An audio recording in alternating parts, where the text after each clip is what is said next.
Karibu mpendwa msikilizaji na mfuatiliaji wa St. Gaspar Media katika kipindi cha maisha ya watakatifu. Ikiwa leo ni tarehe 14 ya mwezi Aprili, tunasikiliza na kutafakari juu ya maisha ya watakatifu Tiburtius, Maximus na Valeriani wafiadini. Tiburtius na Valeriani walikuwa vijana tajiri wa ukoo bora mjini Roma, Italia, wakati wa utawala wa Kaisari Alexander Severo. Ingawa walikuwa wapagani, waliishi maisha ya fadhila. Valeriani alikuwa seneta wa mji wa Roma na alimuoa Mtakatifu Cecilia. Baada ya kufunga naye ndoa, alitambua kuwa Cecilia alikuwa ameweka kwa siri nadhiri ya ubikira kwa Mungu.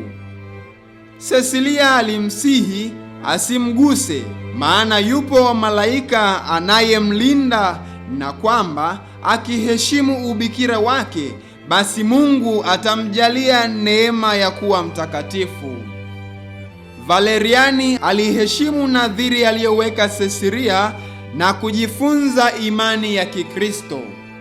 Valeriani na ndugu yake Tiburtius walibatizwa wakawa waseja wenza wa Cecilia katika matendo ya ibada na huruma.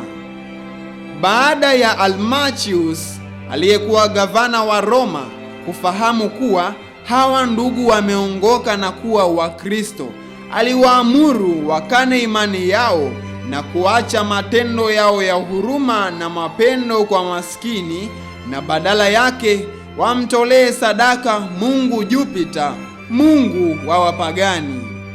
Walipokataa kata kufanya hivyo, Valeriani na Tiburtius walifungwa gerezani.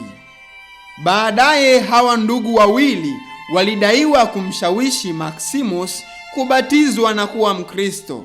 Hivyo hawa watatu walihukumiwa na kufa kwa kuongokea dini ya Kikristo. Kwa sababu hiyo wanaheshimiwa sana na kanisa tangu kifo chao. Walizikwa katika makaburi yaliyopo katika mapango walimojificha Wakristo nyakati zile za madhulumu. Itukuzwe damu ya Kristo! Milele amina. Tafakari fupi inayotokana na maisha ya watakatifu Tiburtius, Maximus na Valeriani wafiadini. Kama ukihusiana na watu walio wema, unaweza kuwa na uhakika siku moja utafurahi pamoja nao mbinguni. Lakini ukihusiana na watu walio wabaya, utakuwa mbaya na utakuwa katika hatari ya kupoteza roho yako. Rejea ya Mtakatifu Yohane Bosco. Watakatifu wengine tarehe 14 mwezi wa 4: Mtakatifu Lidwina, Mtakatifu Tomais mwanamke mfiadini, na Mtakatifu Fronto padre wa Misri. Watakatifu Tiburtius, Maximus na Valeriani wafiadini. Mtuombee.